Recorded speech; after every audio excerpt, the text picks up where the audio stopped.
Hey, Bri, doesn't it suck that the boss is always over our shoulder when we're trying to talk? Jay, he should be entertained by us. Let's get out of here and finish this conversation. All right, as long as it's not work-related.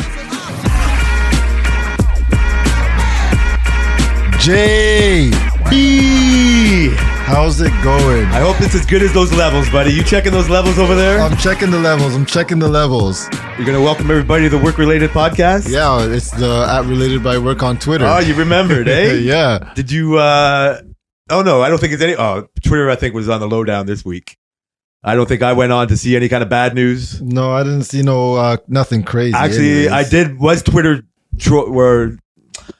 I went on Twitter for sports related shit. Yeah. This week because I'm in my fucking I'm in sports fans paradise right now. Other than actually football's my favorite, so I'm not in that.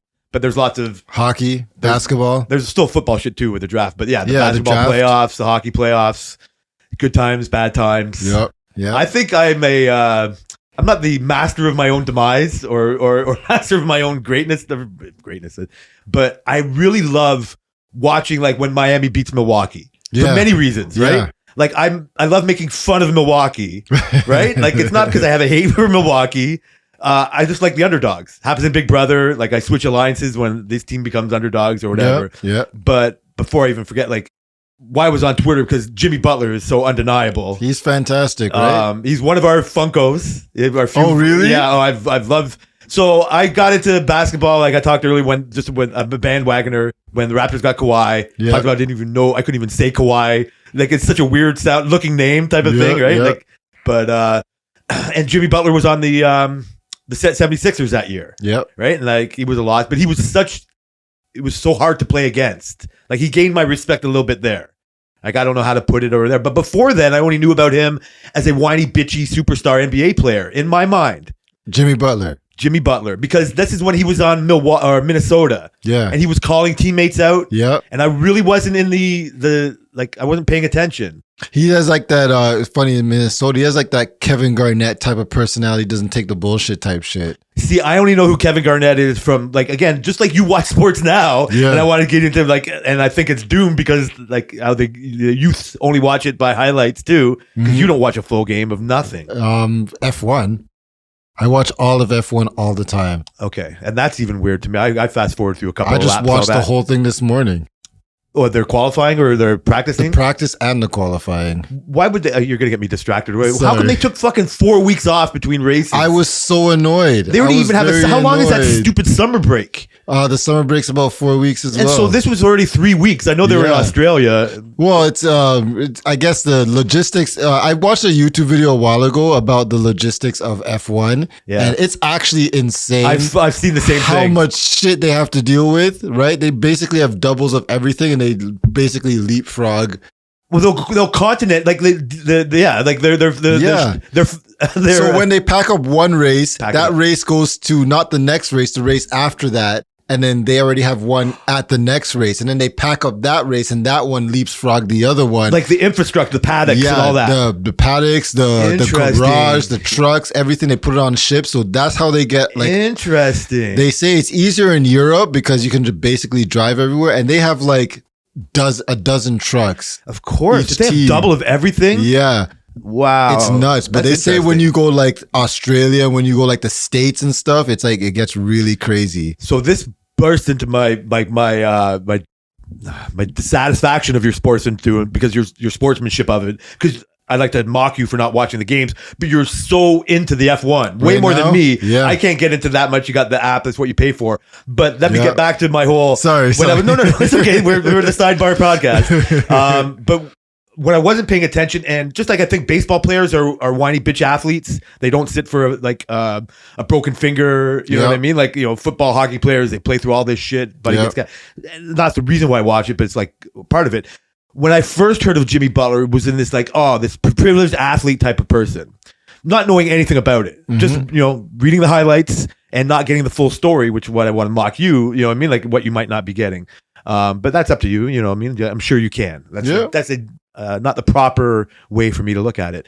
So short story long, get to the fucking and never really cared. Just there's just that. And then he comes to Philadelphia and see that, and just whatever. There was something about him that I really liked. Like, he just got this coolness to him. Mm-hmm. Then ever since he's been in Miami, he's just become playoff Jimmy. Like, he's just so undeniable. Yeah, he's great. Watch that happen. So most of me is loving the greatness, but I swear, like, part of it is like watching the Giant fail. It's like, oh my God, how could Milwaukee lose? Like, their coach might get fired. All this like stuff that comes out of there. Yeah. Right. Like, they're so great and they do it. And I look at it like, so I don't know why I look at it like that, because like the Leafs on my side, like, they're just always the underdog. The world hates, like, the world loves watching the Leafs lose. Yeah. Right. Like, I'm not a Yankees fan. Like, again, I'm just trying to find like teams that people like to watch people lose. And like, I know there's Yankee fans and Dallas Cowboy fans and all, but they almost seem front runners. And so it's easy to root against them. That's who should have picked. If the Yankees ever lose, like, half the people are hate watching, no matter who they're playing. They're not like all of a sudden Houston Astro fans. Mm-hmm. They just want to see them lose. Right? Same with Boston. Most Boston teams are easy to cheer against. For sure. But then when it comes to Boston, when it comes to me and my team, they're in the world mostly loves that they haven't won a fucking first round series for 19 years. Nuts. And but I'm living, like I've already talked about it. I can just, so now that's the only thing that's bringing me down in this ultimate sportsman, like, they're gonna win. They're gonna win the series. The only reason why they will is because the money that I talked about on the Bet365. I've had a bad week. Yeah. But if and when the Leafs lose, I'll get $80 from a $20 bet. Yeah. And so that's the only thing I can hang my hat on. But I hate it so much, and they get me so angry. But I think it's part of it is just like, this is what I get for reveling in other teams' miseries. Yeah. I shouldn't. I have to get that out of my system, because it's happening to me. But people love. I don't know. Part of it is I don't want to take sports seriously at all, because it's not. Like, it's just it's made believe. But what I was trying to tell you, it's real because I've seen it with my own eyes. Exactly. You make your own judgments. It's not like a higher end news story where I don't pay attention. Right? Like, when it comes to F1, you know way more than I do. So if I say something, you can either correct me or say why it's right, or you know what I mean? Like, and I would be like, well, this guy knows it because of this. And I'll change my mind, or I can argue for no reason. But you'll be just sitting there, well, I know you're wrong, and I don't know why I would stick with that. But when it comes to politics, it seems more like, or news. Like, I was talking to you, like, I don't know where to get news. Yeah. I was trying to butcher what it was, but like on podcasts, I was hearing some shit. It's like, I want to find out more information about that. It's like, I didn't know where to go.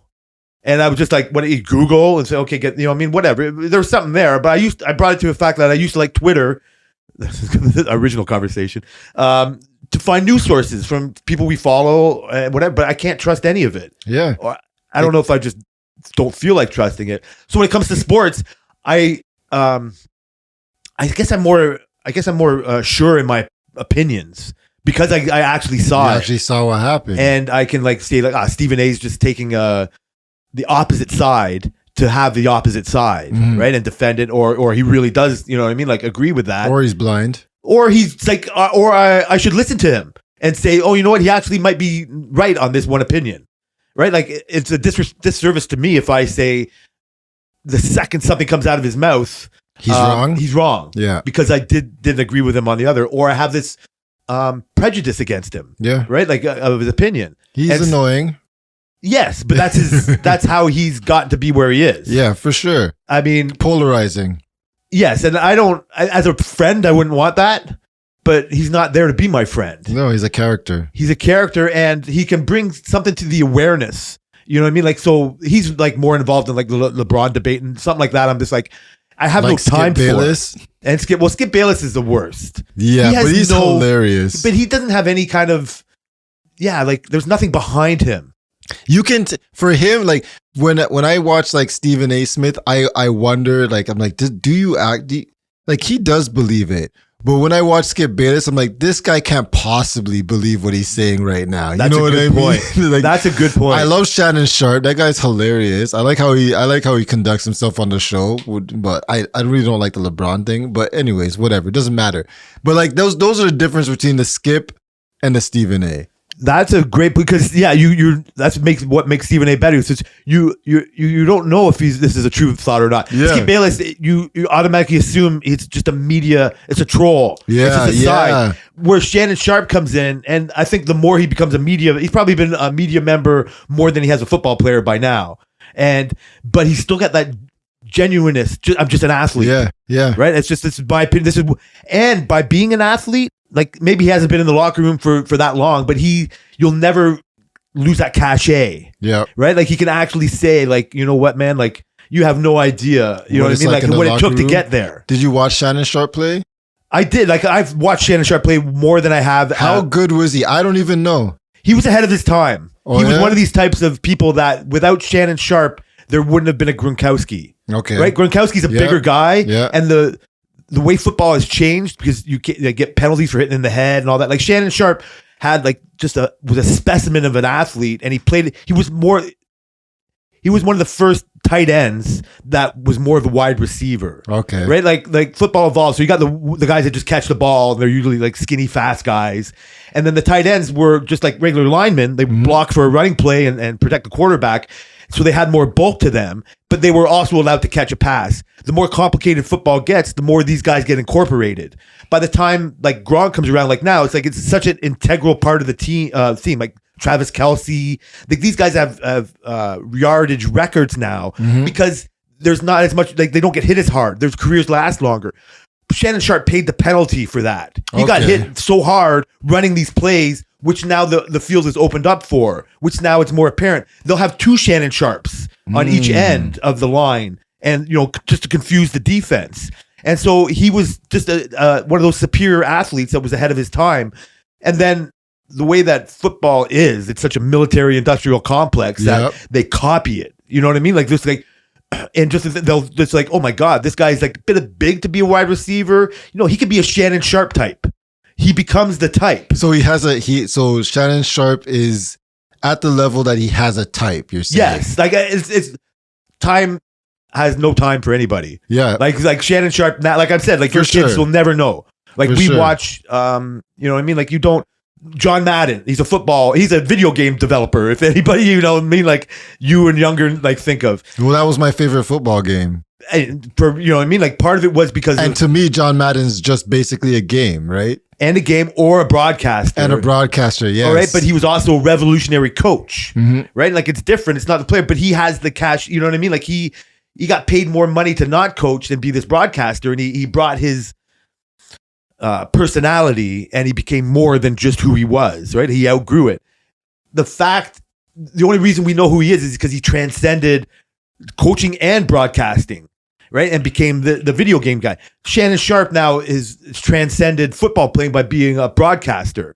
And people only know him for the Skip Bayless thing and all that. When you think of, it's really hard to go back in time and give the proper dues to the players. Like I could say all day long, oh yeah, Bobby Orr highlights, they were great. Oh yeah, you know what? Like a defenseman never did that before. Like maybe early a little bit, but he was the first one to, you know what I mean? Like go past the blue line into the offensive zone and do so. Now it's like a no-brainer. Yeah. Right? Like Bobby Orr's records are smashed. Oh yeah. And you could just say that eventually diminishes Bobby Orr because the grainy footage, you know what I mean? It's happening to Wayne Gretzky now. Like, you know what I mean? They come and go. So Shannon Sharpe is already kind of forgotten. For sure. But in his time, like, yeah, he won't be forgotten for a guy like me. Like he's stuck around. But some of the other guys, like they leave the whole personal or the public, like landscape. Yeah. So he's like Madonna. He's reinvented himself or something like that. Yeah, he's doing good. I don't even know why. I want to correct. My favorite football game was not Madden. It was Troy Aikman football. That's fucking random, right? I know. What was so good about Troy Aikman football? I don't know. It was one of the first football. I think it was like second football game I played. I think it was on Super Nintendo. No, it was on Sega Genesis. Yeah, and I would. So you're telling me you had a Sega Genesis and you didn't play Tecmo Bowl? No, I think Tecmo Bowl must have heard Tecmo Bowl before. Troy Aikman. Tecmo Bowl is a little bit ahead of your time. That was the original. That was the original football game. Yeah, like it's mentioned now. Even Bo Jackson was like 100 out of 100, like 99 out of 100 rating. Yeah, like he never fucking dropped. He never get tackled. Holy, like it was a thing. So I reminisce about those games because they were so easy compared to the games now. Yeah. Like I had to give up Madden. Yeah, like it's just too. I'm not as good at the video game. I need to be I'm a basic bitch. I need 3 buttons. I can't have 25 plays. I like other people, my friends that were better at video games, just could like easily beat the fuck out of me. So I stopped playing. Well, I mean, that's how it goes. It's the way it goes. And football's freaking complicated as shit. And so whatever, nerds love football. Football is one of those things where it's the same as racing. You think it's just fucking muscle heads, gear heads, greasy monkeys that are fucking like building these cars. Jay, I used to think all F1 cars are the same, okay? They're not? No, Jay, they're not. They're like so different. I mean, they look different. They're not so different. They're different by millimeters. Well, that's the thing. That's the problem with F1. Everything gets so like microscopic. Like I'm sitting there watching things and I'm like, oh my God, that guy is 0.3 of a second faster. And then when you pull it out, you're like 3 fucking tenths of it. These guys are squeezing like 0.3 of a second. Like their difference cars is because the air flows over, not under. This is generalized, but you know what I mean? It's like, oh my God. But you watch the pit stops and they fucking go, they praise a 2.7 stop on the commentators and then they rip a 3.2 stop. Yeah, you're like, Jay, I do it too. I'd be like, how the hell did you do 3 seconds on a stop? I know, it's fucked up. It's fucking hilarious going from watching NASCAR first to this and like seeing how fast, because they have to change 4 tires. Yeah. Like the F1, they're so efficient. You know what I mean? Man, like they get it. It's really, it's fun to get caught up in that. I do think you have to be a bit of a techno nerd. Yeah. This is what I was saying.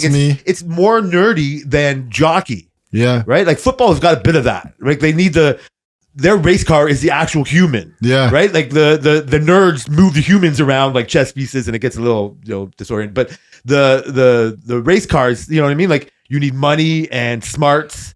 And you need the gutsy driver, you know what I mean? Like it gets to them, but that's the most interchangeable part. Yeah, is the fucking human. Where's the human? It's right? true. And so I dig that. But it's the same thing as I think F1 has the like football. It's got the media machine behind it. It's got the hype machine. Yeah, you look forward to the races and the personalities. I love the show and all that shit. And that's brought me into it. But like fucking arguing about like the tenths of a second, it's almost like arguing about like the 100-meter dash. Yeah. Right. Like we all know Usain Bolt. Yeah. But like the 8th place guy is only like point whatever behind him. Crazy. Like I can't. That guy is slow. What an ass. You could never run that. You know what I mean? It's crazy. That guy's got a family at home. He's been dying. You know what I mean? He's got a scholarship. He's literally like the top 15 fastest in the world. Nobody gives a fuck. Nobody gives a fuck. We think of him as a loser. Yeah. Right? And so I don't think, and so I don't think that it's fair, but it is what we pay attention to. Yeah. And so, again, those are facts, right? We're ignoring the facts when we call that guy a loser, or we just pay attention to the top 3 and the differences. And again, that's our prerogative, and that's the world they've created. Yeah, right. Like it's not our fault. Like I mean, like it's like for that 15th place guy, or in F1. It's not why, you know what I mean? Like Williams is like at the bottom now. Yeah. I can remember because I got like time on my side. I remember when they were on top. And then what the show brought me into is like, and what you are, you can concentrate on Mercedes and Lewis, and that will take like 80% of your time. Then you might go to like, wow, how did Williams improve so much from the last race? They're a midfield team right now. And so that becomes almost a better story than who wins. Oh, yeah. But you had to find that story. That's the one. I think that's one of the appeals of it for me, is that it changes. It can change depending on the track. I think that's the only way that you should watch F1. Yeah. Right? Like you can have your favorites, and like, so my stepdad, he's Dutch. So it's that the fact that Max Verstappen is winning, he loves it. Yeah. But he's also just like, when he came in second, he's like, yeah, he could be a little bit of a baby. Yeah. You know, like he watches it, but he just happened to fall into that place. Like he's, it's like me looking at like being a non-Leaf fan. It's good. How can these other teams get the win? You know what I mean? Well, you can go for another team. I try, but it's just not the same. Yeah. Right. And so, so that's how I encompass it. And if I just only watch the Leafs, which I gotta do, then I'll miss all the other stories going on. If I was just a Raptors fan, if I just kept my first opinion of Jimmy Butler, to get us back to the first story I was talking about, I'll just be like, who cares about this guy? But the fact that I watch him become who he is and this undeniable player, like I got a Funko of him now. Yeah. We put him out there, you know what I mean? Like a good luck charm. And so I loved watching that on Twitter. I had to watch that on Twitter just like you, because as much as I love this time of year and I'm still stuck on that day shift, I would have missed it all actually if I was on nights. So good luck. Or you would have watched it on your phone. Or that's apparently what you get to do. I never do that. That's what apparently gets to do. Never? Never. I would never say never. I have been watching shit. Yeah, that's true. Don't say never. Technically, I haven't not never. So I've really appreciated that. And so when I deep dive into that, I know all I'm doing with this Jimmy Butler story is finding more positive stories. And that's fine. And that's what I should be doing. I didn't go on, same with the Clippers. I can't ever not hate Kawhi Leonard for what he helped Fords do. Yeah. I am a little butthurt that he didn't want to stay. I can even, as time even goes on now, and I think of the season after that, how much of a good chance they would have had if he was on the team. Because they had a great team that year. Yeah. They barely lost in the bubble and all that shit. But so I should really not like him. But you know what? I don't even think I'll get a championship again for the rest of my life. So I better hold on to this. But the butthurt part of me and watching a Giant fail, whatever it is I kind of like that they didn't win. Yeah, me too. I'm happy. Okay, but it's just I don't know why. You know what I mean? I feel the same. That's the good thing about sports, man. It makes you do things you just don't know why. It makes you feel ways you just don't know why. There doesn't have to be a why. No, there doesn't. That's just nice. Fuck Boston. I guess there doesn't have to be a why. We'll bring that up in our gender roles. I think there's a why somewhere in there. There doesn't have to be a why. I identify as why, but I seen that going on. So other than playoff season, it's barbecue season. It's allergy season. Jay, I got my barbecue cleaned yesterday. By a professional? By a professional. Fuck off. I was joking. Yeah. What do you mean, you lazy cunt? What do you exactly. So my barbecue. So typically I clean my barbecue every year, right? I'm the one who cleans it. How old's your barbecue? 3 years maybe. Okay, so that's right. Bad.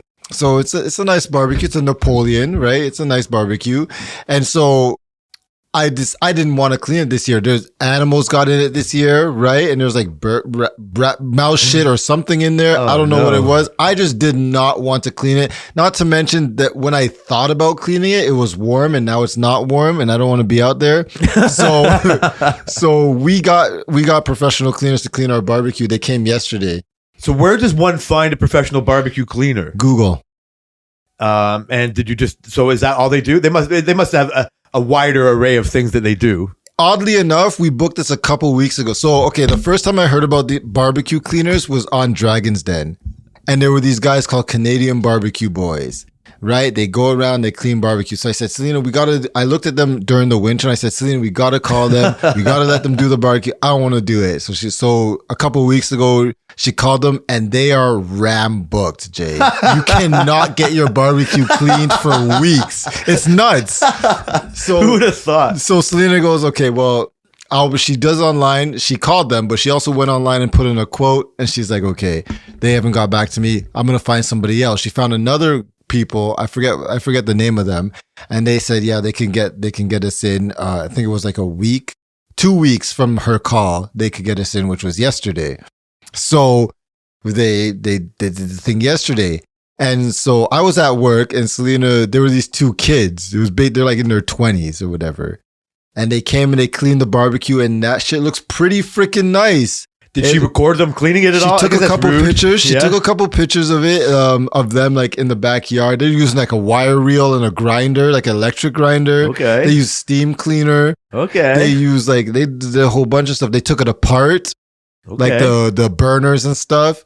They said there was potato bugs in my burner thing and stuff like that. So, I mean, they did it looks pretty new on the outside. It looks as good as you can get on the inside. Like my grill grates are silver now again. So I don't even think mine were ever silver. Oh, were they black?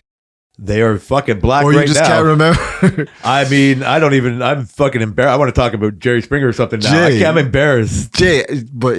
But yeah, I got it cleaned and yeah, it was... You're so fucking highfalutin. I just was so fucking lazy and yeah. I mean, cleaning a barbecue to me is just scrubbing the grills before you put the burgers on. Yeah. I have never, I don't even winterize my fucking barbecue. I mean, I feel so out of touch or place right now because I don't give my barbecue any kind of love. No love? My barbecue is probably like 15 years old. Okay, is it a high-end barbecue? Mid? It's bottom end. From 15 years Okay, ago. well, that's fair, right? Nobody really wants to take care of something that they didn't spend a ton of money on. No, but do you think it would change if you spent like my barbecue? How big's your barbecue? Tiny. Like a 2-burner, like 2 dials. It's got 2. That's 3 dials. 3 dials. Yeah. Is it a side burner? No. Okay, so that's probably a little bigger than mine. Mine's 2-burner, but I have a side burner. The whole, like, you know what I mean? Like, again, it's hard to say. It's really basic stuff. Okay. It's really like, it's not, but I know that it doesn't work properly. Like, you're just saying this again, you're never going to come, well, not that I would make you come to eat any of my fucking shitty food, but the, like the amount of shit that's over the burner, like the so non-newness of it.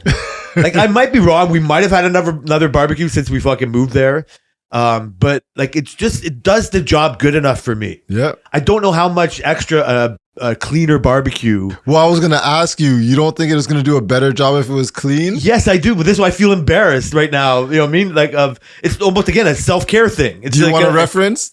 No, I would not get this barbecue clean. This barbecue would fall apart if they fucking tried to clean it. Yeah, like we're in line for a new barbecue. Yeah. For sure. Yeah, why are you so excited? I don't know why. I get excited when people buy stuff. It's almost because the new barbecues look way cooler than my barbecue. Yeah. Right? The nice stainless steel top and fucking this and that and whatever. And so, like I said, I love like the barbecuing like aspect, so I can just sit out there and smoke joints and drink beer while my food gets fucking charcoaled. Yeah. Or burnt. But I haven't given that much love to it. So you saying that like they took potato bugs out of there and this and that, it's like, the amount of potato bugs that get fucking burned onto my burgers over the years is ridiculous. Potato bug fumes. Yeah, like I don't know, like I don't think it's adding anything to it, but I've never given it that love. Flavor. See it, yeah, but when you say it like it seems gross. Everything about my barbecue seems gross. Well, you never think about it till it actually like I never thought about potato bugs into my barbecue the fire's until burning today. them away. It doesn't matter, you know. Like it's not.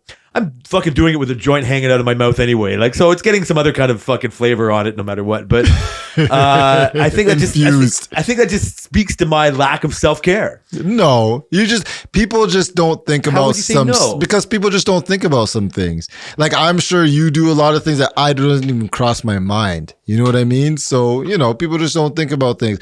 But I think the reason is because I spent like $900 on this freaking barbecue. It's 2 burners. And they say it lasts longer if you clean it. If I spent $300, if I spent $400, I don't think I would care as much. Do you think this is a yearly thing that you have to do now? Well, I clean my barbecue every year already. Like take it apart like that? Like I would take out all the grates and stuff and all the stuff and put it in soap and scrub it and do all that stuff. Clean the inside of it. I would do all that stuff every year. And they say you should do it twice a year. I'm not doing that shit. Yeah, no. It works fine if you don't do it at all for 15 years.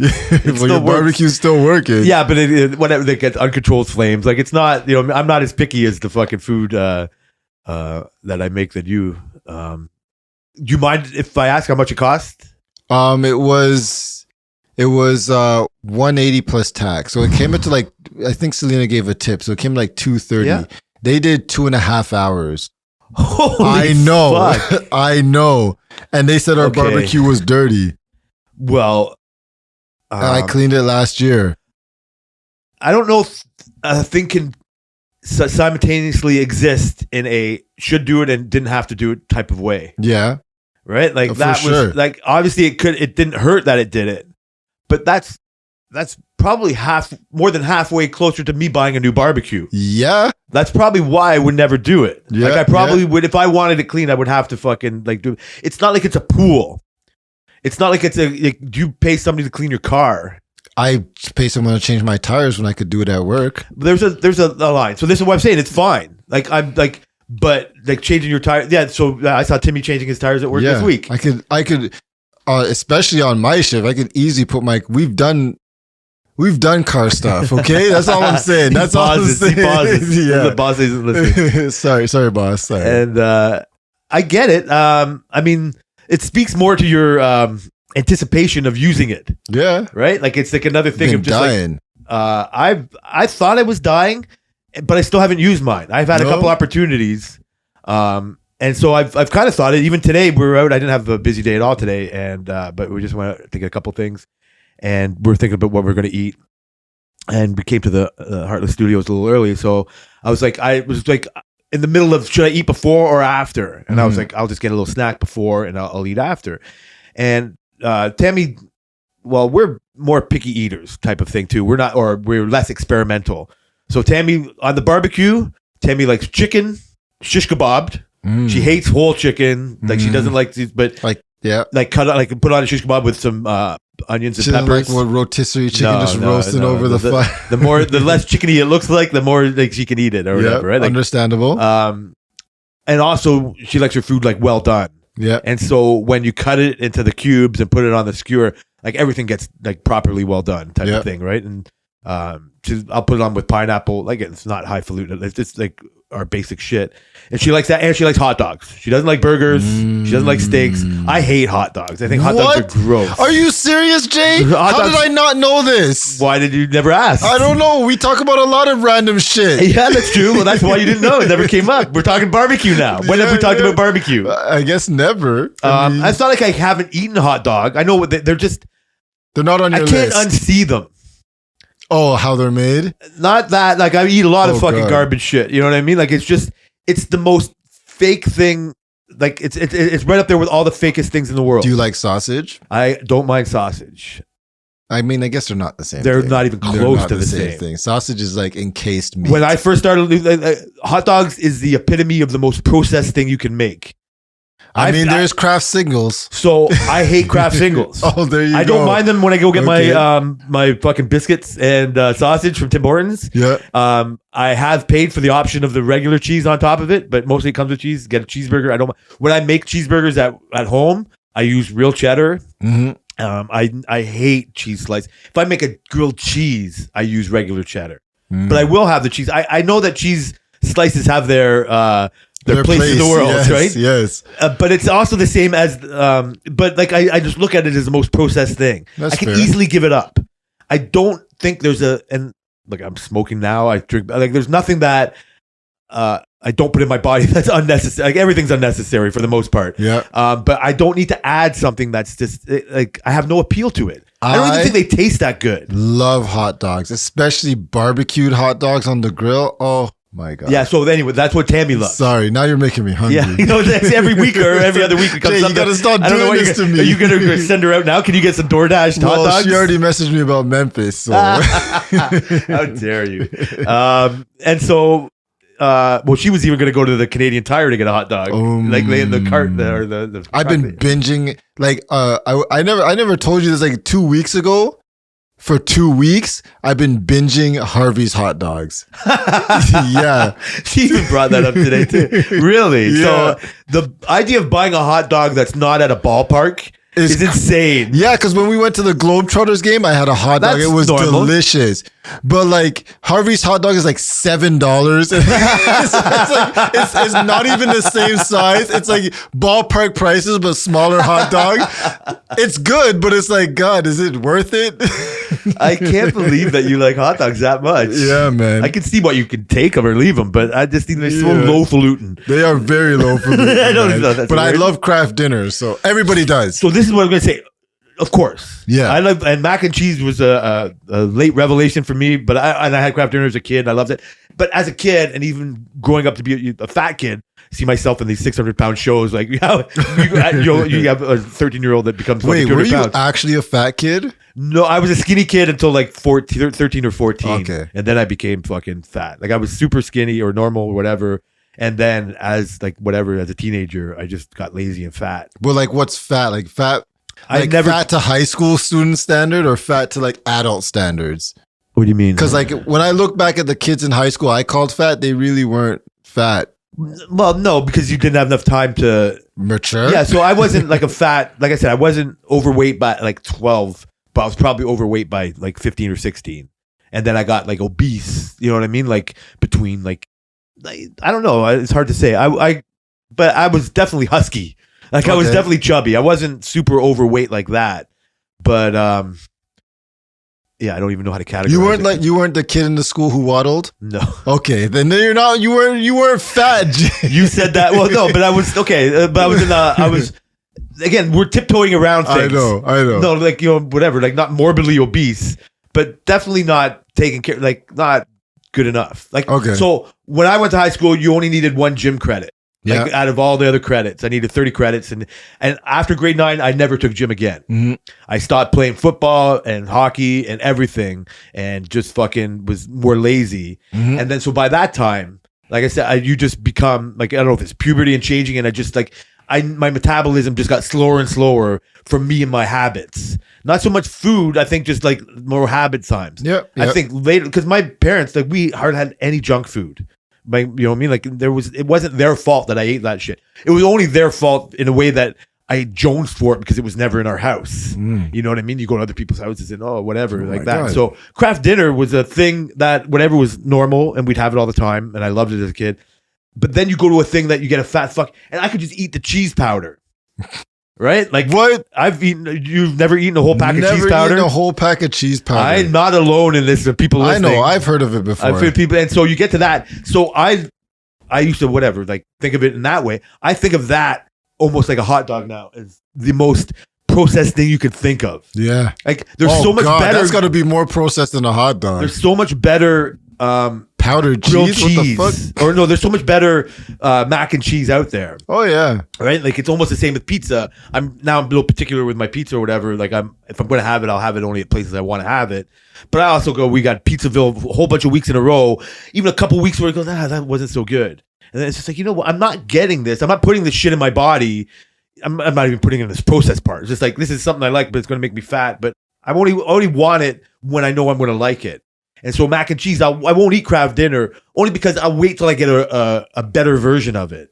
But I'm bringing it to this thing where you can't, once you realize that powder is so processed, and when I don't want to be a fat fuck, like we're talking about Booby, like staying out of the middle of the aisles of the grocery store. Yeah. Like it's the most epitome, like the hot dogs are on the outside. Yeah. The craft cheese is in the middle. Yeah. And I see that. And so if I can stop putting that shit in, then that's one less thing I know my body's not gonna, you know what I mean, like get a disagreement on. Then, I don't even know how we got there for that. I'll never stop eating craft dinner. But don't you like better mac and cheese? I do.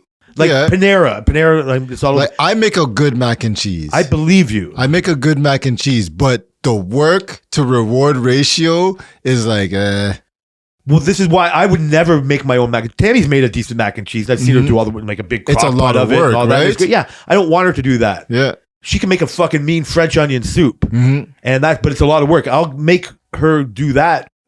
I'll get her to do that or ask her to do that more than I would the craft dinner or the mac and cheese because I can get. Even though I can get French onion soup a lot of places, it's harder to get. It's less convenient. It's less easy to find. So if I want a good mac and cheese, I'll go. God damn, I want one right now. It's like Panera's got a fucking sick one. You get bacon on top. You go. But now you're making me talk about cheese more than that. I've gone weeks without talking about cheese. Oh yeah, we were talking.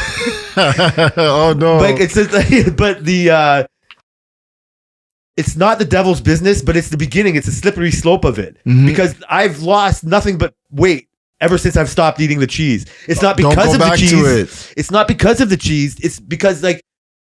It's whatever. It's just that mindset. If I'm not going to have that cheese in my sandwich, then you know what? I'm not going to have that cookie.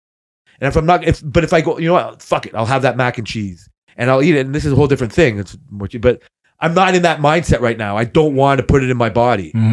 I don't look at it in processed. It's a different like mindset. But if I'm going to have the mac and cheese, that's the kind I'm going to have. If we go to a restaurant and I see like whatever, I'll have it there. I won't put it in my body. So let me ask you don't ever crave like the cheap mac and cheese? You don't ever crave that? It's like when I'm craving the powder right now. Okay. I'm craving the I'm envisioning craving for sure, dude. Question answered.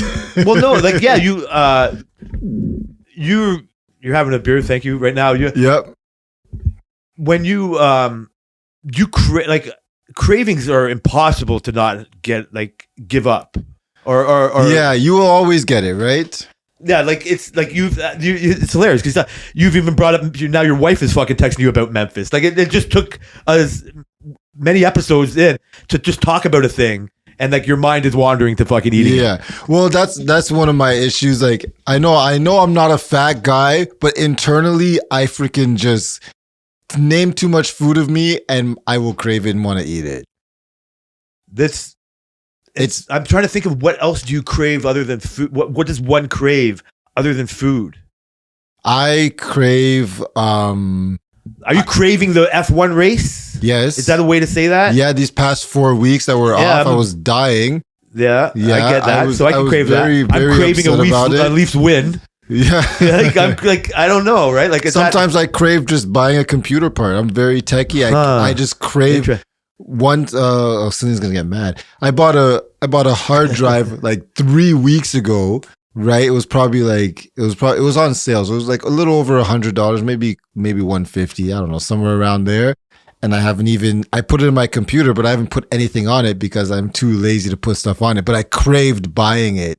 And didn't you already have to buy one not too long ago? Before that? I bought one recently. So why she's going to be upset is because it's kind of unnecessary. It is somewhat unnecessary. It would make my life better. I want to put that out there. But was it 100% necessary? Could I have lived without it? Absolutely. I guess it's then the consequence of the crave. Yeah. Right? Like because the F1 becomes craveable. Like it's because they haven't been there for so long. Yeah. Right? Like you crave the season to start or all these other things. Like but most people don't care. Yeah. Right? Like it's just you know what I mean? Like it's almost like what? You don't know who Lewis Hamilton is? You know what I mean? Yeah. Or I mean that people know that, but like it's like you realize what kind of bubble you can put yourself into. And I think that craving is a good thing.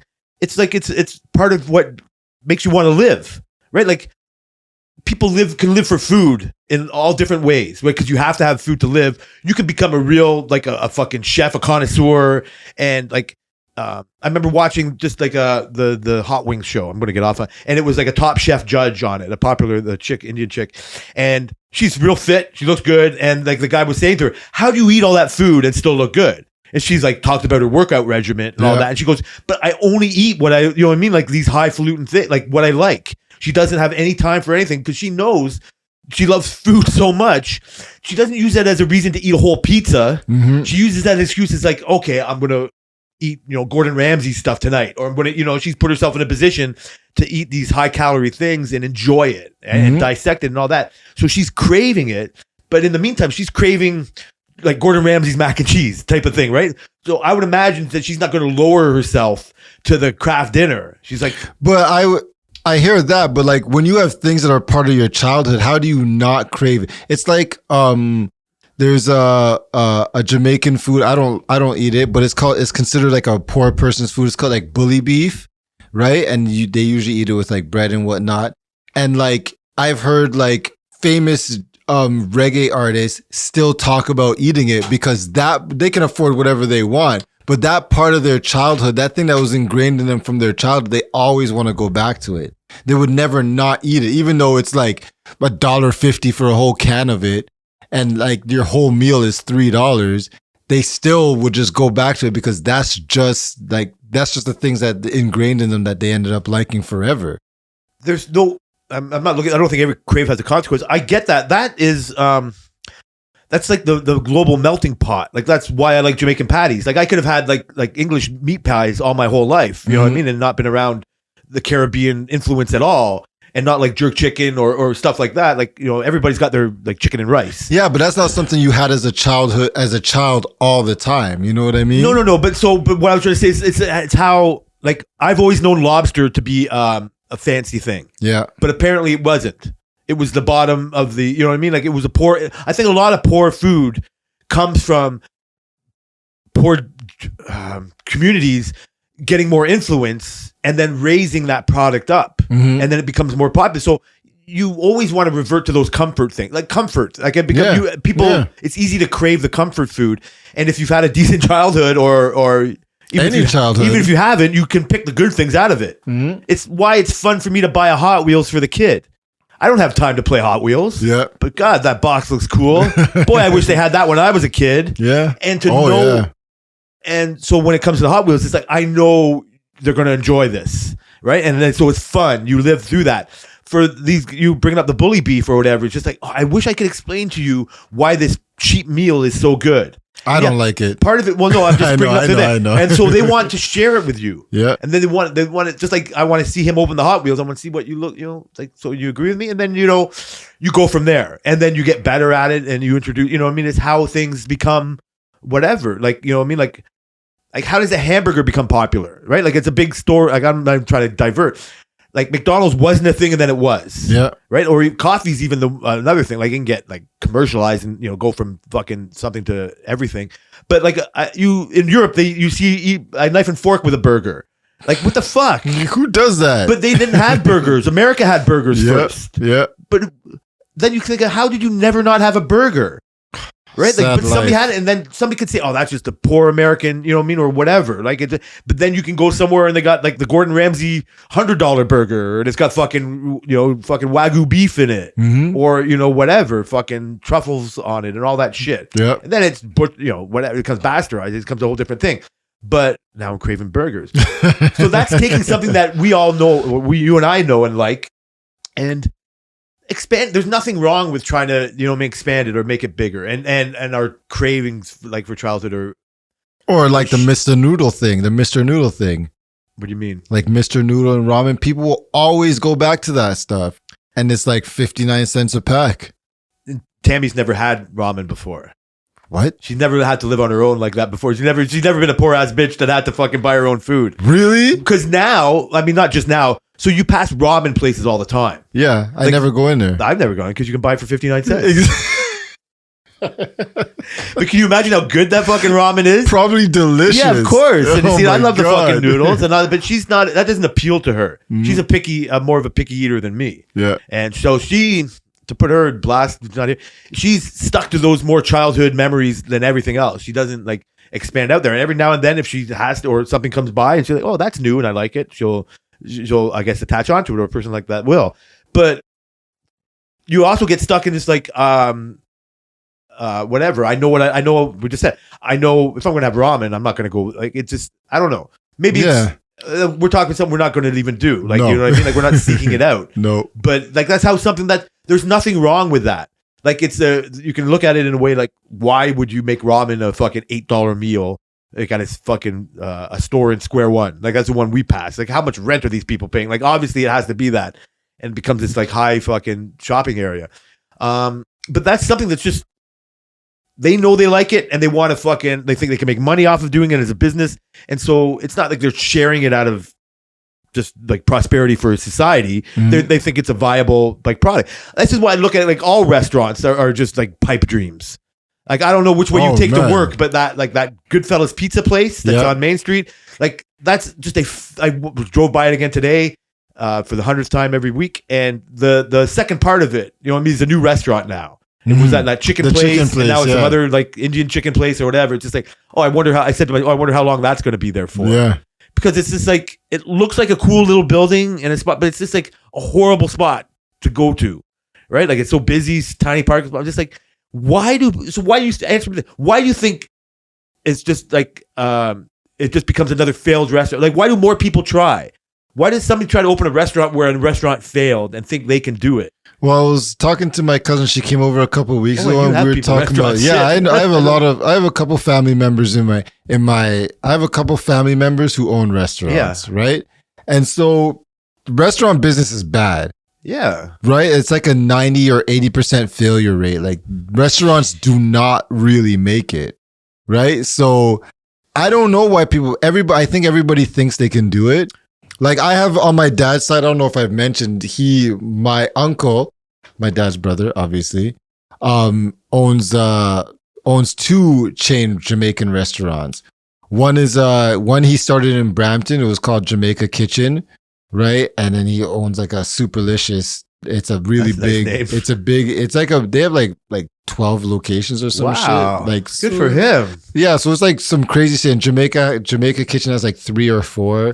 That's fucking awesome, dude. That's like, and then my other cousin started a restaurant in Brampton just recently. What's that called again? That is called Backyard. Yeah, I hope they're doing good. Man. They're doing good. They're doing good right now. So it's like I never hear anybody starting a restaurant and think in my head it's going to work for some reason. Like my first thought is why? But that's what I was thinking without knowing the people that just opened another one where I've seen it fail twice before just by living in this town. I think this becomes like, so they love the food they make so much that they want to share it. Well, they think, and I guess it's like, falsely that because they failed. It's like they started into it. And I'm not knocking them for trying. It sounds like it, but it's like, oh, I love this Jamaican food. I love the way I make Jamaican food. So everybody will. Mm-hmm. Like it becomes like, of course, if I open up a restaurant, they're going to flock in there. Like, I don't know how it goes from being this, like, I hope they flock in there to the delusional thought that, oh, for sure it'll work. Because they must all have that delusional thought that it'll work. Nobody's going to go into it thinking they're going to be the 90%, right? Like how you don't understand. Like you and I look at it, or I look at it because I would never want to open a restaurant and have that and just be just expecting them to like what I like, right? Like it's once I get the choice of the whole town. I go to Memphis or I go get a hot dog. I get do all that, right? And all these things. We're going to cut this episode short, obviously. And we have these things, but I'm not in charge of that. Like the thing I'm in charge of is I can get my dirty ass barbecue to cook my food and that's me making that extra effort instead of going to the restaurant. The fact of inviting the world to your backyard barbecue is so egotistical, right? Brave. Like delusional, but it's fucking nothing but brave. I mean, it is too I'm not much. saying this because you've said it's on your family. Like I'm discounting. I'm hanging on the edge of it's more of a fool's errand than brave. Yeah, it's brave to go, fucking slay the dragon, but I'll just, I'm going to run away. That's how I think about business in general, starting a business in general. Yes. Like, I think it's very hard to put yourself out there, especially if you have an own unique idea, not to mention like something that's already proven. But, well, I guess proven might be even harder. Well, I don't know. It's the same because you have something to compare it to compared to something you don't have to compare it to anything.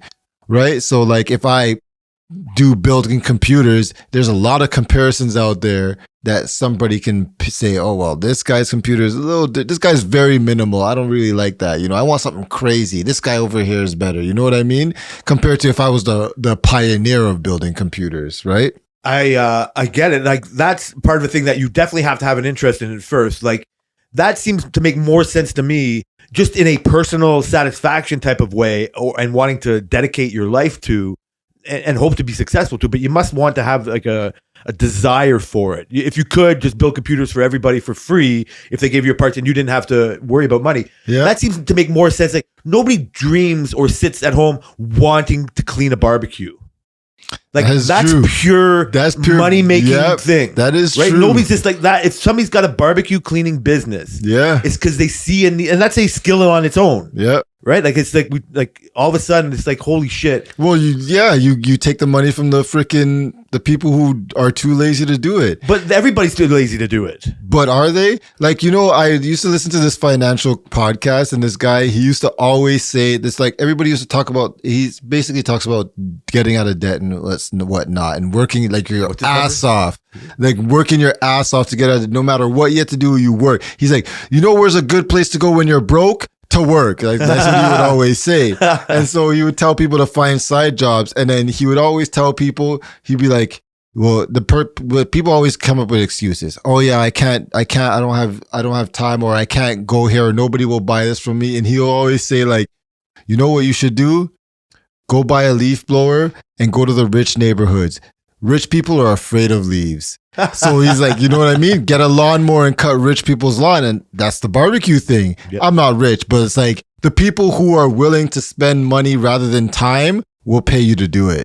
You are, okay, so you're right. I know you're not rich, but the fact that you did that, you can't deny to the person cleaning your barbecue from them to thinking you're just a rich, lazy fuck. Yeah. Right? Like you can't defend that position. No. But you have the defense. It's like, listen, I don't want to clean a barbecue. Exactly. I'm building trucks over here, or I'm watching people try to build trucks over here. I'm building trucks. You're fucking cutting material. You're fucking driving trucks. Forklifts. Jay, I'm building You're trucks. You're signing HR forms. Oh my Let's God. get that. Jason's building trucks over here.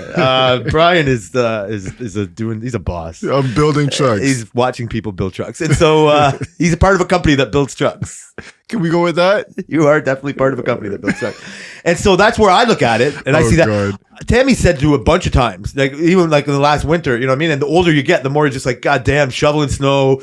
Like when we were talking at barbecue season, I go, yeah, you know what I can only think of? Because I look out my window at the barbecue and then I can see all this fucking tall grass. Yeah. And I'm like, God damn, I got to cut that grass this weekend. And I don't want to be in a mind of complaining about it because I'd rather cut grass than shovel snow. Oh God, yeah. Right? Like it's not too, but you know, I got allergies, you know, I don't have to cut the grass. So she says, oh, and we got a dog to clean the backyard. No, it's like, so all kinds of kids, rich kids, because the same neighborhood, like what not, but rich compared to a lot of other neighborhoods it can be. I'm not fucking putting myself up there, but in a middle of the road fucking neighborhood, kids put up their flyers to do your shovel, do the snow and cut your grass and clean your backyard for a certain amount. And my problem is that, I'll feel a certain laziness for not doing that. I don't know. I think once I do it, then I'll probably never go back. Spin it. Say you're helping them out. That I could do too. My problem is, I guess with the grass, not so much. It would probably be easier.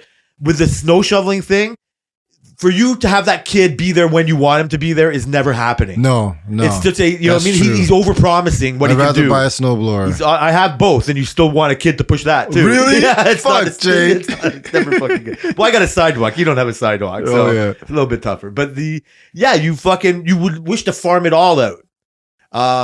And when we're talking about food, you farm it out more often than not. Like now, you if you like to cook, then you want to do it. If you don't like to cook, it becomes even worse. Man, cooking becomes a luxury when you're willing to spend for it. But like you only cook in your leisure. Like, holy, like I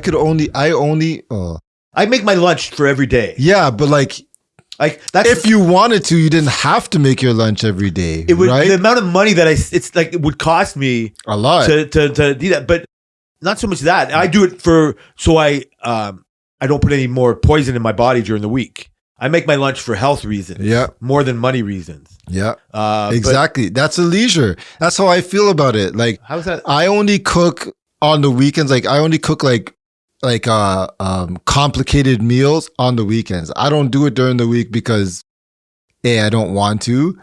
B, I may not have enough time. Like some people don't have that option. Some people have to cook every single day. Some people have to cook for their lunch and their dinner. I don't. Yeah, you don't either. It's not. You know, we're getting off this topic. No, I don't. But no, for real, like we don't technically like you don't eat out not because of money, right? Yeah, it's not because of money. Exactly. That's like a choice. That's not like you're cooking at home your lunch because you have to cook at home your lunch. I get what you're saying. So you're right. Like cooking. So that's why I shouldn't take that. You're 100% right. But I look at it in a different way is that I only have so much leisure time. Yeah. And I don't want to spend it cooking. And some people don't have that option. That's hard for me to even think about. Some people just don't have that option. It's not their fault they don't have that option. I'm not saying, I don't want to say it like that, but they've made that choice. Like my mom, for example, when we were growing up, we very rarely ate out. She had no choice but to cook all the time. Go to work, come home and cook. Go to work, come home and cook every day. Make sure we had our lunches. Make sure now my kids go to every Friday. My kids have Harvey's Day. So Selena doesn't have to make them lunch on Fridays. You know what I mean? Like that was never really a thing for us. My mom had no choice because she was a single mom taking care of 2 kids to cook.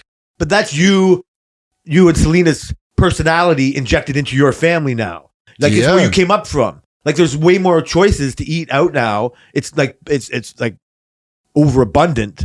Like when your mom, if we couldn't afford it, we wouldn't do it. Yeah. Oh, okay. Yeah, that's what I mean. So it's a luxury, but you've earned that luxury. It's a smaller example of deciding what car to buy. Yeah. Right. Like you have a really fancy car out there now. Right, it's fancier than your other 2 cars that you had before it. Yeah, like no disrespect to the Maxima, like it's still going. You know, everything is fine. But your car is more noticeably now more of a high-end SUV. Yeah, right. And you were smart enough to find and search and all that, but you could have spent half the money. I could have spent double the money. Okay, well there you go. But now you're fucking putting yourself more into that fucking stratosphere. But it's what you. Like you needed a car, right? Like so, you've decided to do that. I guess it's not comparable because it's not okay. Where did this? So the leisure time or compulsory time that you have to spend in a car, you've decided to use this car for the comfort level, for any other whatever other reason, right? Like because you like the color, I don't know, right? Like, so that's what you've decided to spend your leisure / compulsory time of having to drive. Yeah. But you could have picked any other options. Like you're in a financial situation.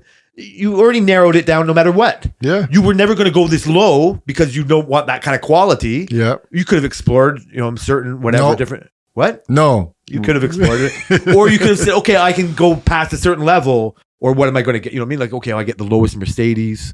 You know what I mean? Because I want that. Or I get this. You know what I mean? And it's like, okay, so it doesn't have the Mercedes logo. I can live with that. I still feel the secret, the dirty secret of it all. 2 weeks later, you fucking forget. You take for granted everything. You take for granted that you're not now because we're talking about it, that you can eat anytime you want, that you don't have to cook like your mom just did. Yeah. You just saying that now. You never you might have thought of it like on a different time. That would have been weird because you weren't talking about it, but now we're talking about it. So you think of it like that. But that's because you don't want to spend your quality time at home cooking something for the stupid kids on Friday. You'd rather go to Harvey's. You'd rather, if they've earned that, it's a reason, whatever, to take it away from them for discipline reasons. Damn right, Jay. And I'm sure there's always like fucking a thing behind what you do. But like it's I guess it's part of the crave.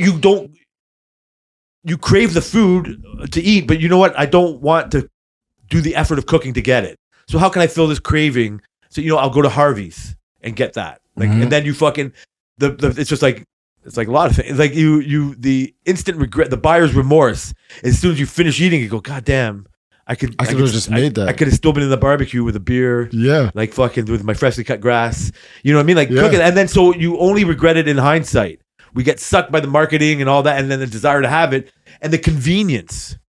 Right? Like we're looking at it in a time wise. It's our leisure time. Exactly. So our time becomes more valuable. It's why I will never line up for gas. Yeah. I'll fucking spend I'll spend Me 15 too, cents. Jay. We're on the same fucking page. But we have that luxury. I'm driving right past those guys. I'm fucking never going. I can't stand those people. And I know most of the people might be listening now, right? Because they're like, well, must la-di-da. People are like work related. No, they're highfalutin related. I didn't know you own the building. No. But so it's funny because about the grass thing, I wanted to say because I saw this, so I follow a lot of tech YouTubers on YouTube, and this one guy put up this video, and it's a robot lawnmower, right? But it's like, I've seen a robot lawnmower before, but I've not seen one like this. This one has freaking GPS, it has LiDAR, it has radar, it has like all this shit. It has a sweeper where it picks up all the grass like after it's cut it. I know, right, Jay? I know, right? It's waterproof. Right, it goes to its own charging dock like a Roomba. That's the kind I've seen. Like where they were like oversized Roomba looking things. Basically, and this thing, it basically is like a Roomba, but a little more higher tech. You have to have like a GPS radar. You get your own GPS antenna, so it knows exactly where it is. How much does this thing cost? It was like American. It was like $3,000. I know. I looked at the price immediately, and my lawn is like freaking 2x2. My lawn is barely just a little bit bigger, right? But just the thought of that, like, wait, you can set it to cut it every day. You can set it to cut it 3 times a week. Can it clean like dog shit from the fucking bottom? Well, it has a sweeper. Yeah, I was thinking from the that video, they sweeped up like pine cones. That's like dog shit, right? You know what I mean? Oh man! So it like had like, and it's kind of crazy, and I thought to myself in the moment, like, I can't believe I'm actually looking at this. Like, I actually considered this enough to go look at the price to see if I could want to buy this shit. Man, $3,000 American is like $4,000 Canadian. It's like there's a lot of other things. There's a lot of other things I'd rather buy. So now I crave one more thing than I did before I came in here. You want me to send you the link? Mac and cheese. I'll Google it. I'll hopefully find you. So hopefully over the next year, yeah. But by the time this becomes affordable, I'll be living in a place that doesn't have. Yeah. So me and Tammy were talking about, because your mom isn't the only one that we don't understand. Old people, no disrespect, Miss Moore, that move further away from their communities when they get older. Yes. Not mind her church. I don't give a fuck about that, but it's weird to me. But like her doctors, The doctors. Just the convenience of life. Yeah. Like her uncle lives like in buttfuck, like outside of Peterborough. Like, what's outside of Peterborough? I don't know. Is there Bears. outside of Peterborough? Bears and bullshit. But I'll tell you what's not there. Doctors.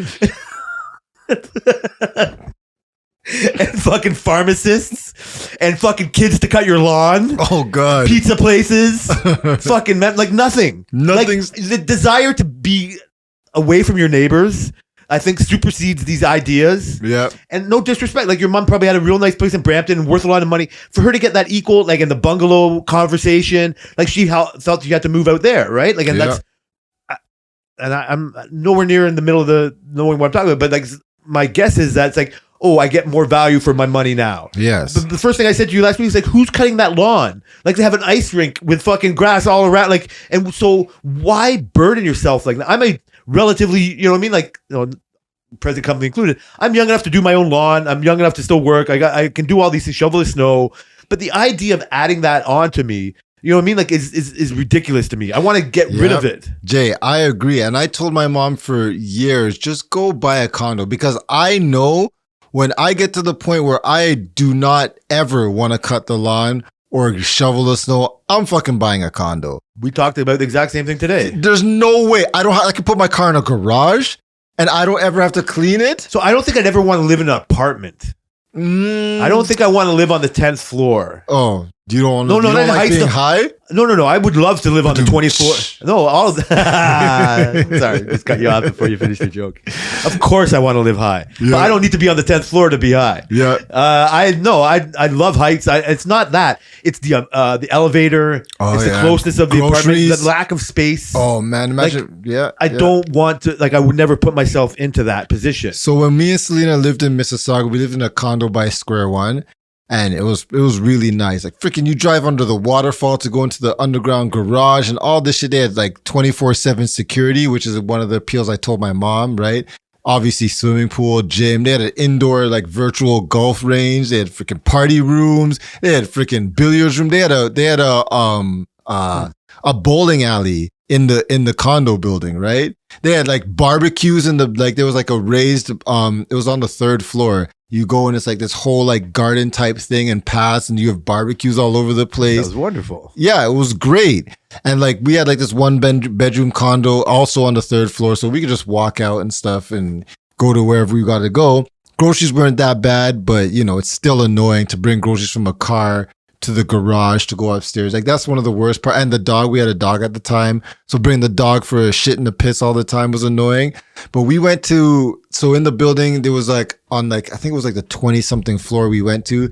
And this guy's condo, he had an open house. It was beautiful, Jay. It was like 2 bedrooms. It had like fireplace. It had like a beautiful kitchen. It was like all like gray hardwood floors. Like it was so freaking nice. So that's what I would want. Interesting. Like a nice, beautiful, big condo and just not have to worry about any, like, obviously there's concessions with anything, but I never have to fix a roof. I never have to pave a driveway. I never have to freaking, if my house leaks, the condo will take it. I have security. You know what I mean? The Amazon package. I remember when we used to order stuff and they used to deliver stuff to the desk, the concierge, I guess they call you. Your package is here, and you walk down the stairs. You know what I mean? I don't have to go outside. I can leave my package there for days if I wanted to. You've told me more. So I lived in an apartment as a kid with my mom, and I lived in an apartment by myself, and I loved it. And none of those things were a problem to me. Yeah. You know what? I'm looking at it negatively, like, until you started talking about it, like the fucking golf thing and the pool thing and the weight room thing and all that. Like, I might be more convinced to do that when we're just talking about it today in a random way. Bringing up was I in your conversations today, Jay? No, your mom was, not you. Is that it was like, oh, and we're talking about her uncles and shit. It's like, I would definitely want to be in like a town, like when I said no, not an apartment, like a townhouse. Yep. And then we're also thinking like already like stairs are fucking weird. Annoying. And so it's like, well, it'd have to be, but most townhouses like are really high up and like a lot of stairs. So we were like looking for this imaginary particular situation. And I think it comes from being sold on the whole house idea, that I look at a townhouse in a different way than the apartment. I see it more as a more compartment, my same. I don't mind having my neighbors that close. It's not ideal. Yeah. You know what I mean? But my neighbors are still close enough. You know what I mean? Like, it's no matter, and I got a big house, like you're never far away. Not in this type not close to the cities. But even as close as your mom is now, like your neighbor still becomes close enough, you know, even if they're like an acre away. Like, it's like, goddamn, their dogs are barking. I don't know. But like, I don't want that, like you said, the maintenance of keeping that up. I think it's more of an illusion. I've been sold on needing the house and seeing that. And I didn't have too many bad memories of the apartment. I think I'm thinking of just the positives of the house and like the townhouse part. And I still think I would like the idea of the space of a townhouse. Like, the apartment becomes more cramped in my mind.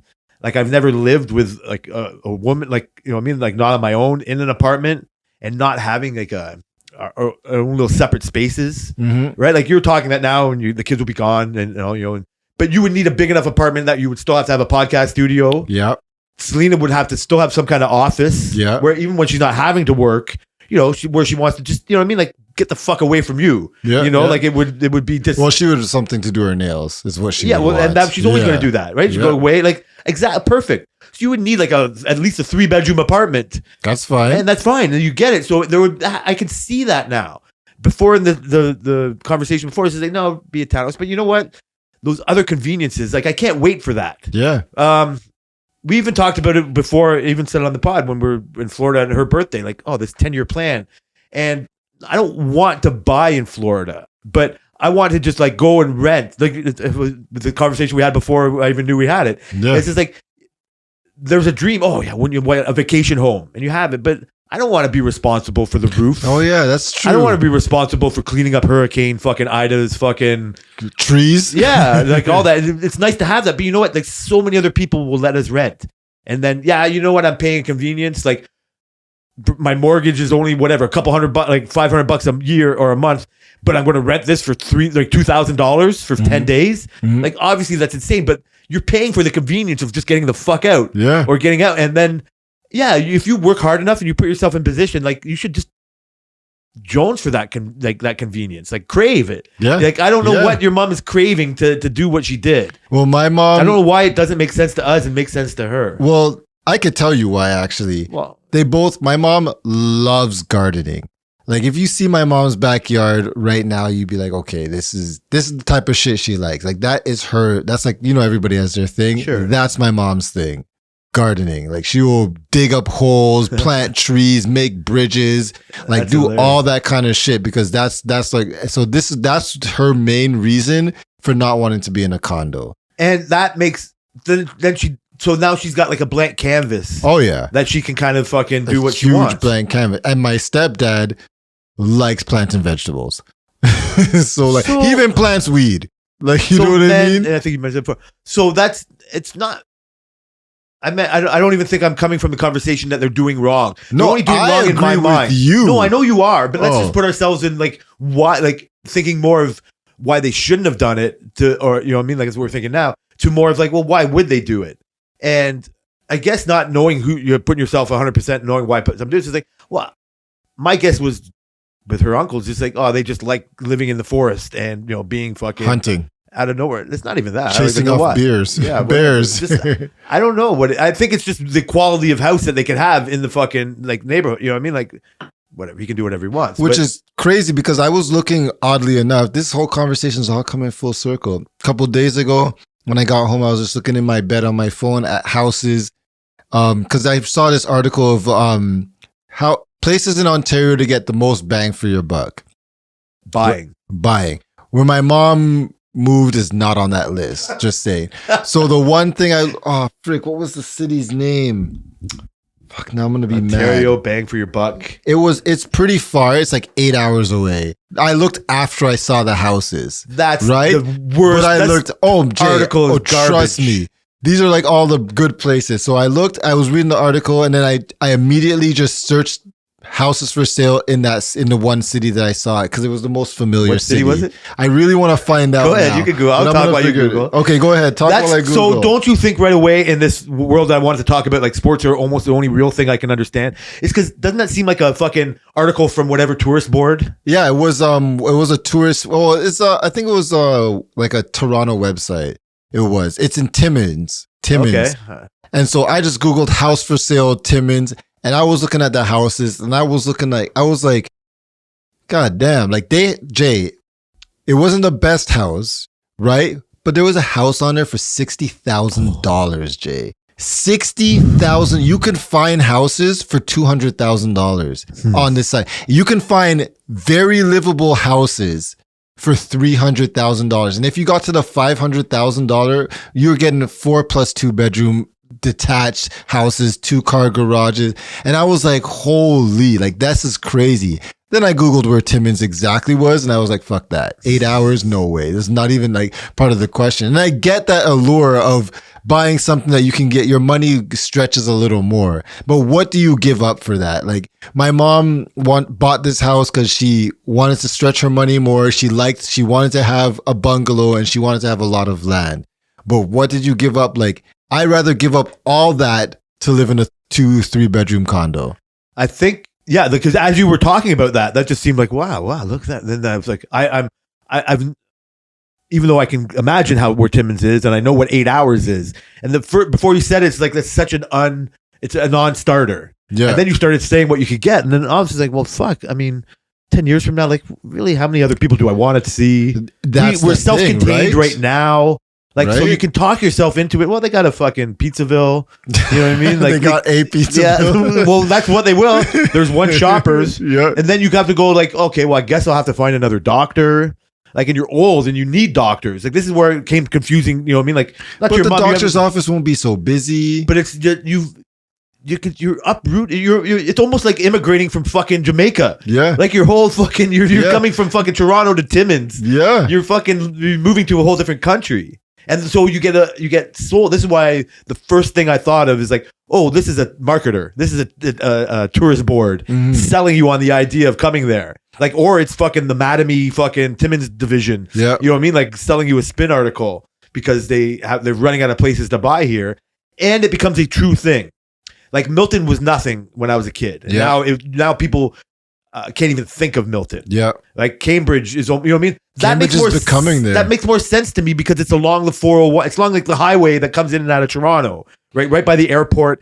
Like Brampton, Mississauga always benefited that they were right by the airport. Yep. Not that everybody just came here and went to the first house they saw, but you know, like all the industry that builds up from it. Yep. And then when I heard like celebrities that like came like from podcasts that come to Toronto for movies and stuff. And they're just like, they land at the airport, they come in and out of cars, and they go up and down the airport. And they just think that Brampton and Mississauga are nothing but factories because that's what they see on the highways. And the more they hear, you know, they find a love for Toronto or not, or the surrounding areas.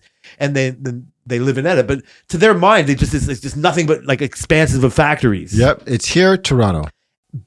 And then so that expands from the city beside the airport, like so, the suburbs just become more expanse. Mm-hmm. Like the suburbs were like Tammy's grandparents lived in Etobicoke, and that was like, oh, you live in Etobicoke, right? But that's you and I don't differ like Toronto or Etobicoke, same place. And so that's almost what Mississauga becomes, and then so you know what I mean? It's just like it's the next one, and it becomes that makes more sense by jumping 8 hours away. Goddamn, you are putting in a lot of faith that it's just going to get more built up there.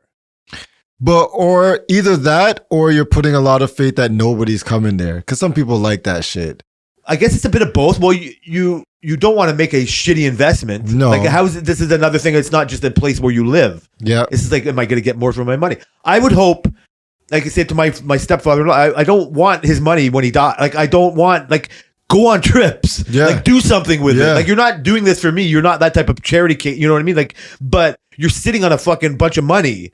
Like use it, you know what I mean? Like don't enjoy your these life. Old men just like looking at their bank account, you know what I mean, and seeing this shit. And so I want him to use it for his own thing. And he lives in Mississauga. He lives in he's paying a lot of money for the convenience of staying there, and that's probably the best thing he can. He has no choice, really. Like that's never crossed their mind. Mm-hmm. They put privileged enough to be in that position, and I see that. But even then, like I want your mom to not care about what the value of that house will be in 20 years. I don't think they do. And that's the best thing I've heard of what they do. Yeah. When you say she likes the gardening and he likes the weed, they want their own space. And I'm giving them not enough props. They've considered the doctor and the church thing, right? Like that's the main thing. That's okay. Right? Like she's part of her. I don't know. Hopefully they considered it. Well, they can always change their mind. Yeah. Right? Like they again, it's privilege enough, but you would think like when you're that old or like have that much experience, like in a better way, that you know what you're doing. Yeah. I think the biggest thing for me is moving that far away from family. Like I'm close to my family. I see my cousins I see my cousins more often than most people see their cousins, I would say, right? Yeah. And so like to move far away from that is like that's part of your convenience. Yeah, my mom is close to her sisters. She's very close to her sisters, and they're scattered amongst the GTA. Like, you know, you can go from Brampton to Ajax, and we have family all along. And they're moving north and away from that. It just seemed kind of weird. It's just like, why do that? Like a few years ago, I was when I first went to Vancouver, I was telling Selena that I want to move there. And I would rather take a jump like that than move just out of reach of the family 2 hours away. For what? You're going to have basically the same result. They're not going to come see me 2 hours. They would more likely, my cousin in Calgary, so much family goes down there and sees her. Cousins fly there all the time. Her sister flies there all the time to see her. I doubt her sister would be driving 3 hours all the time to go visit her here. I bet you would see. So 2 hours might be the limit. Yes. I want like 8 hours. You're bang on. Yeah. Like Timmins and Vancouver might as well be the same thing. Yes. I absolutely. get that. That's why I said it's like moving from fucking Jamaica. Like that makes more sense to me. 2 hours, you're almost at like. I bet that's like once a year visit. Yeah, you could make it. Then you could put the effort. I think what ends up happening is just like I see it more. I'm not close with anybody else, and so I would miss friends in a way. Yeah. But like.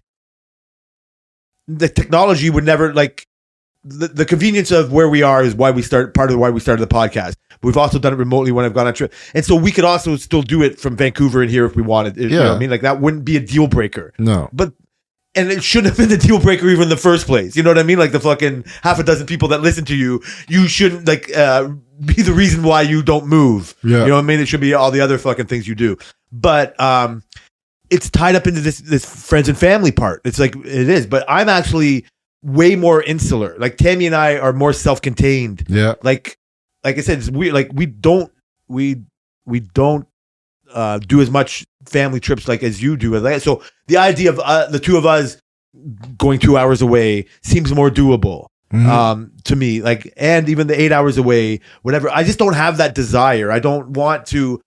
I'm not looking for that. Like I would agree with you back at the beginning of the conversation. I would rather give up the big yard. When I came to Milton, it's like, I like the convenience that has grown around us since we've lived here. Mm-hmm. Even though it's like a big place, even 15 years ago when we moved, it was still up and coming. But there's 3 times as many things here now than there were when we first moved here. Mm-hmm. So it's come to us. And I like that. I like even when I was 10 years younger, the idea of having the big yard, being away from everybody, doing all that was way more idealized in my head than it is now. I'm way more the condo thing, way more to the point that when you started bringing up the fucking the golf room and the thing, it's just like, wow, why wouldn't I consider that more? And so you've kind of changed me more. We're definitely on the same page with that, but I guess it's again just comes. I don't know why your mom doesn't think of the convenience of living here more and what that's worth. Yeah, it's not for us to decide. No, you're right. And like, I mean, I guess they have their priorities are on different. Sorry, I cut you. I was going to say like, you're saying her sister split. But once you like, it's a slippery slope thing. It's not like why the cheese makes me fat. It's just like, oh, the cheese will get you to put bacon on it, and just like, oh, well, fuck it, I had cheese. I might as well have like what like. And again, I'm going off on. So it's just like, oh, I already don't see my sister. Like, okay, so we're an hour away. So what? We've saw each other 3 times this year. So fuck it, I'll move away. And then all of a sudden it comes 5 years that you don't see them at all. And so you don't concentrate, you know what I mean? Like on what the positive might have been if you move closer to them. I do think it becomes to a fact of quality of life, like ideal. Yeah. Like, I'm not trying to tie it in with having to cook and all that same stuff, but just like, what do I need? What do I want? What can I afford? And what do I deserve? Yeah. I come down to the deserve thing. I just deserve like happiness. Okay. So ideally, I'm going to ask you a question. Ideally, say you, I don't know, hit the lottery, $10 million. Are you staying? Are you moving? Like, what are you doing? Like, and it's retirement time. And Tammy's like, okay, Jay, we need to find a place where we're going to spend the rest of our life. What are we doing? Are we staying here? Are we buying a condo? Are we staying in this house? Or are we moving far out? Like, what are we doing? If I won the lottery, I would stay in my house. Okay. I love my house. I love where it is. I love all the convenience, like I just said, building up around it. Right now, it's too big of a house for us to have. I already know the answer to this, and I've thought of it. I already told you in our 10-year plan. I don't ever not seeing myself not living in Ontario. Okay. I've always lived in Ontario. I'm a homebody. Like, I don't know what I'm missing by exploring another option, but I know, like, I just like Ontario's where it's at. And I would be fucking traveling all over wherever I wanted and renting. I would, with the lottery situation, I might buy a place in Florida and have it because I can afford having to fix a roof or whatever, and maybe making money, not have to live and die by who's renting my house and know where I'm going. But the more I thought of it, like I said, my 10-year plan now is to keep working for 10 years, maybe sell the house. And yeah, like now I'm deciding either an apartment condo or a townhouse condo. But before this conversation started, I could see her and I living in a townhouse with all the fucking maintenance taken care of, not too many stairs. Yep. And place to grow weed if I wanted to, place to build Lego, like just us living together. And where it was seemed maybe at most an hour away from here. Like, again, probably further from the city. Yeah. I'm not that city, but I like the convenience. I want to see. You hate traffic. I want to see Jesselnick come to town when he wants. You know what I mean? Like, I want to see that stuff. Yeah. I like that I can still go to I'm still going to my childhood doctor. Like, he's going to retire eventually. I don't know. He fucking looks younger than ever, but like, hopefully he can keep. So I like what I know here, right? And it's a bit of a homebody thing in state. So my dream would be like, if it was a lottery, I'd stay in my house. And I would but if I could get older, I would probably stay in, my base would be on Ontario, and I would travel and stay in different places all the world. Like Tammy and I can live in our own company and but so I can see, I don't know if that fully answers your question. That answers it. So what about you? What would you do if you were in the same situation? I've already talked to Selena about it. I told her that I just want to buy a condo. Because I don't know, because I've enjoyed living in a condo with her before so much, just the convenience of everything. The groceries is really the only thing that was the most annoyance. But like, I think I would just buy a condo and then just do whatever we wanted. If you could get like the 20th floor thing you just talked about. I would get as high as a luxury condo. I would get as high as I remember years ago, I saw this condo being built in Vaughan. And I really want it, but now I wouldn't be in that condo. But my drawn to that condo was that it had a recording studio in there. Like you know what I mean? Like for everybody to use? Yeah, you could just book it and go in there and use it. Like condos are so insane nowadays that like so when we were looking at the condo in Mississauga, two choices was the one with the bowling alley and there was another one with a rock climbing wall. Like, you know what I mean? Like condos are crazy. And there's this condo I was reading about in Toronto, which wouldn't work for us in my timeline that I would want, but they have a whole school on the 3rd floor. So your kids go to school downstairs and they just come upstairs. So like those are the type of things that I would have, like me and Celine used to play pool every day in our condo. Every day. Play pool. There's these old Chinese couple that we used to always see because they were what I want to be. They were retired. They were old. They were up high somewhere, but they would always come down. They play pool. They're like, and like that's how I envision. Oh yeah, that condo had a movie theater. So when we went to Jamaica in 2013, I edited a whole documentary of it. And I had all my cousins over in the movie theater and we watched the documentary in there. Sick. Yeah. So it was like, those are the kind of things I never had to think about snow or lawn.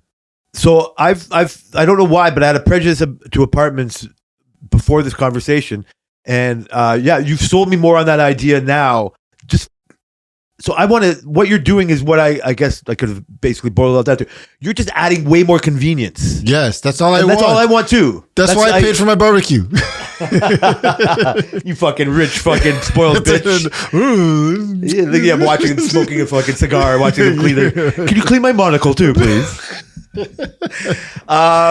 I can't believe we talked this long. This is fucking. This is our fucking gift to the world. Literally 90% of our list did not get touched. And so, but I that's one of the things I like about you. Is like, so you have a knowledge of how these condos can be. I'm far removed from what they were, but. Like when I was with the other one, like I love the pool. I don't give a fuck about public pools. I'm all about public pools. Yeah. Because I can't afford my own pool. Right? Like, so I have to be about a public pool.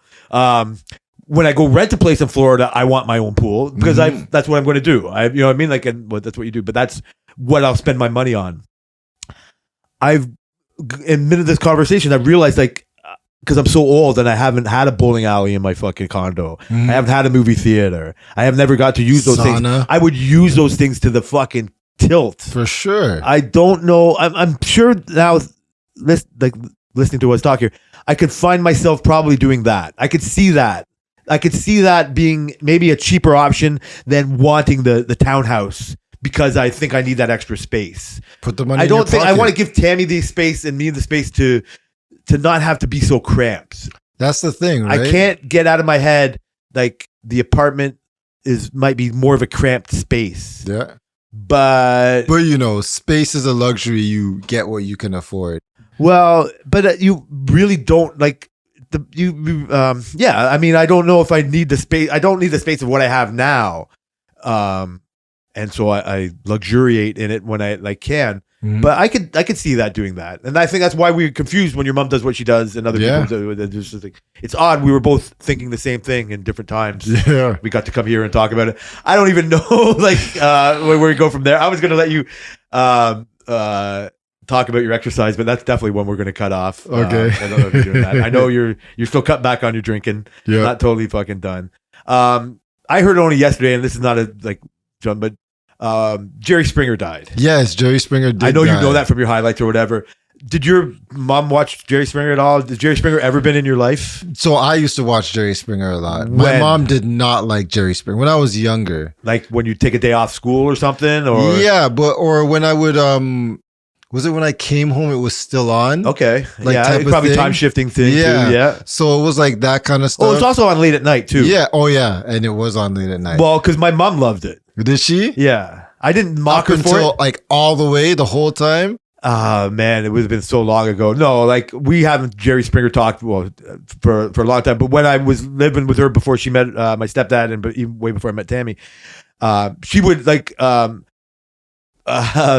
it before I even she felt she had to defend her why she would watch it. You'd say like, I just don't have to think while I watch this show. It became like a prototype. There was a guy named Phil Donahue, and no disrespect for people before him, that kind of had that kind of panel show. Mm-hmm. But he sprung all the panel shows. Oh yeah, like Jenny Jones. Jenny Jones. What's that? Montel Williams. Montel Williams. Yes, I didn't mind Montel. Fucking Maury. So Maury became his own thing or whatever, right? Jerry Springer was such a nice guy. He was the Shannon Sharp. What? He was the Shannon Sharp. Shit. Well.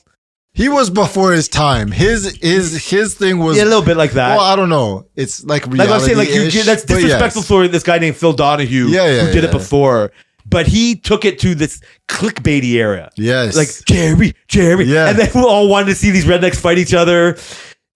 He was doing Who's the Baby Mama Daddy before fucking Maury made a whole fucking living off of it. Yep. Right? And then Jerry Springer's security guy became popular. Yep. Right? Yep. Like Steve. Yes. And then Steve got his own show. Yeah. But if you ever listen to Jerry Springer, the one time, I'm not going to make you people listen to it, Adam Carolla, but Jerry Springer was on Adam Carolla before. And he has Holocaust stories. And he has really? He's like an old Jew guy and has these and he's so compassionate. You think he's exploiting these people, but when you hear him talk, he wasn't about that. He was letting people share their stories and do that, and he became popular, like a Shannon Sharp, a prototype of thing. But it's weird. I wasn't trying to talk about it in the Shannon Sharp way, but yeah, he was ahead of his time. And it's been so long since his show's been on, and other people have come and gone, and then time forgets. Not that there should have been more. I don't know what should have been more, but it's almost like he just came and went without any fanfare. I'm sure he got a little bit of love on Twitter. Yeah. Not so much hate, but... he got a lot of love on Twitter. I guess that's all you can ask for, really. Well, that's the thing. I mean, I guess when somebody who's like iconic like that in our generations, like he's like what, 3 generations? Expands, yeah. Like my mom to me to you. Yeah, now, exactly. Yeah. So it's like that guy. I think in hindsight, everybody recognizes, yes, I love Jerry. You don't see a bad thing about him. It's like, yeah, I love Jerry. That's a good way to go out, I guess, right? For sure. For sure. Yeah, so like, fuck, R.I.P. like Jerry Springer. I just wanted to throw it out there to see if you ever had like a attachment. I wondered if it was like passe or already like trite, but like when you came around. Jerry definitely had his time in my life. I just was coming from the difference between the Jerry that was putting this out into the world, because you could say like, why, like you're exploiting people, like you're doing it, like what is wrong, like it's almost like adding to the desecration of society. It's not adding to, what I mean, it's not giving any positives. No, but that's a shitty way to look at it. We have a lot of that anyway. So, and I do think, like the love that comes out of it is just like it was never coming from that bad place. Yeah, he was always, you know what I mean, like just in a weird way, just like letting people say their fucking Twitter shit like out loud, like giving them a voice, like as cable got bigger. But he definitely wasn't the barbecue cleaner boys. Well, oh, he definitely had people cleaning his barbecue. We'll save the rest. I know the bottom one, that can live forever. That can live forever. Yeah.